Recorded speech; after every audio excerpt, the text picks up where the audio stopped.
Allô les cinéphages? Ça va bien? Ouais, c'est Merej. Saviez-vous qu'un film vient de sortir, réalisé par Michael Keaton, avec Keaton dans le rôle principal, et également Al Pacino? Al Pacino, Keaton. Ça cartonne? Désolé.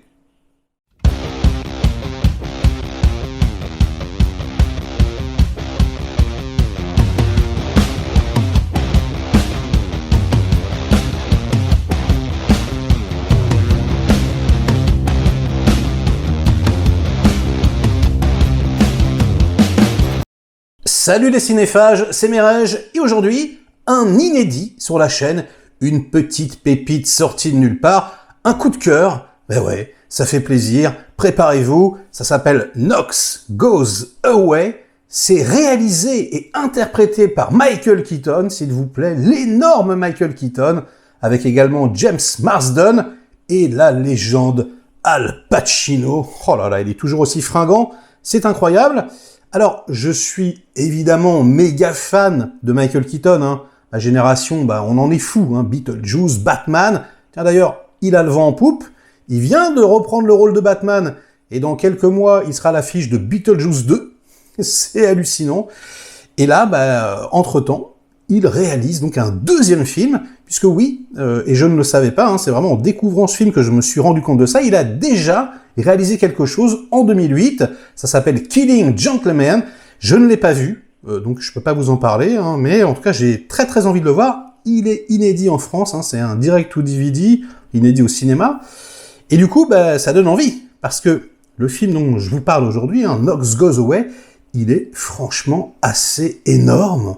On va dire que c'est une sorte de mélange assez improbable entre un film style tueur à gages, il y en a des centaines, hein, et puis The Father, vous savez, hein, le film avec Anthony Hopkins, où il a Alzheimer, où il perd la raison.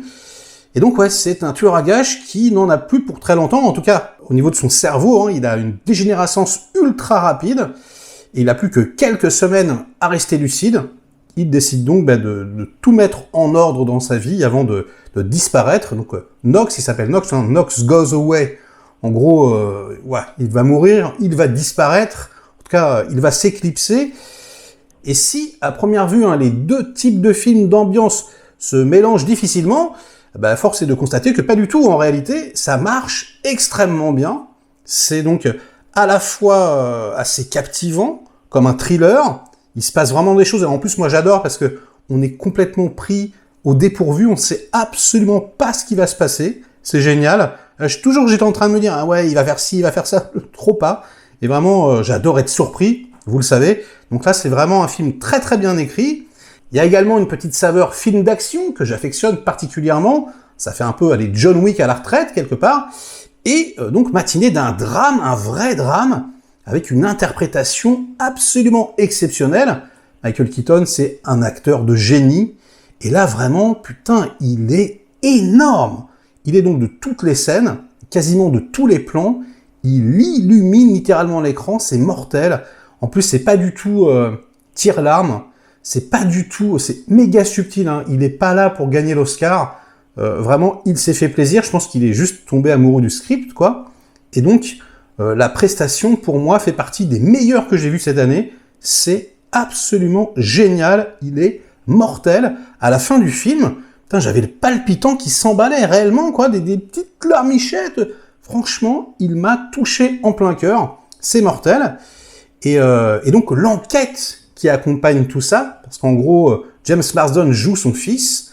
James Marsden, qu'on a tous découvert avec le rôle de Cyclope dans X-Men, que j'adore, et qu'on voit quasiment plus aujourd'hui, et ça fait plaisir de le revoir. Donc, il vient voir son papa, ça fait une vingtaine d'années qu'ils se parlent plus, et il a commis une très très très très grosse bêtise. Il a tué quelqu'un. Je spoil un petit peu, hein, mais c'est le tout début du film.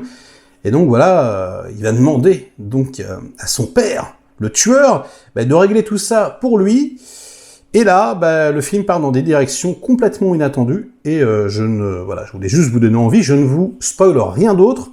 Alors évidemment, la petite vignette, hein, c'est un peu putaclic. Al Pacino, il a pas un très très gros rôle, et c'est pas le méchant de l'histoire, on n'est pas, parce que j'ai marqué versus, hein, c'est pas évidemment Keaton contre Pacino, mais c'est une petite confrontation qu'on a entre deux acteurs de légende, puisqu'ils ont plusieurs scènes ensemble, et franchement, ça fait des étincelles. Vous attendez pas à un truc exceptionnel, parce que comme je vous dis, le film, il est pas tape à l'œil, le film est très sobre, et donc Pacino également. Il en fait pas des caisses, mais il est méga juste. En plus, il est très vieux, donc il a une voix très très rauque maintenant, mais il a toujours ces petites tics, ces petits mouvements, ces petites choses qu'il fait en plus, quand il relève sa montre, et sa montre elle est de l'autre côté, enfin voilà.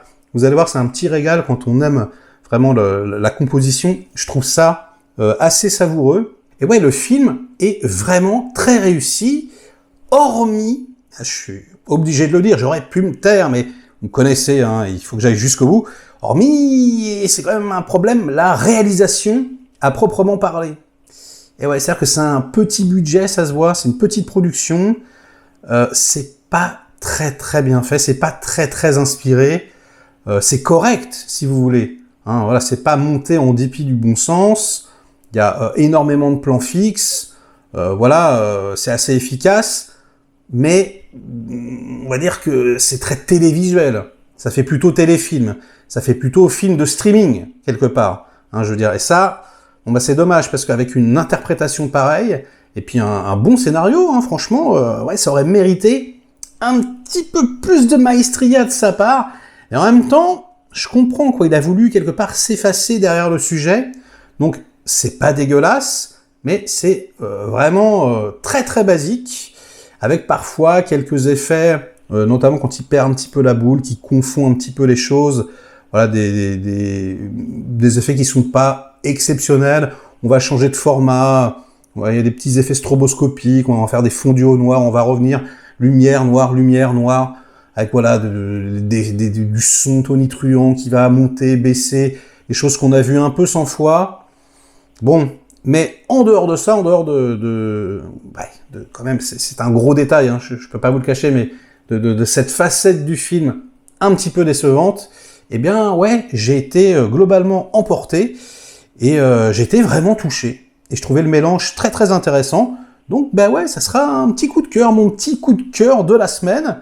Et sur ces bonnes paroles, ce sera la fin de cette vidéo. J'espère que ça vous aura donné envie de découvrir le film. Likez si vous avez apprécié, délikez sinon. Inondez-moi de commentaires comme d'habitude pour faire marcher le petit robot YouTube. Et nous, on se retrouve très vite pour de prochaines aventures. Ciao!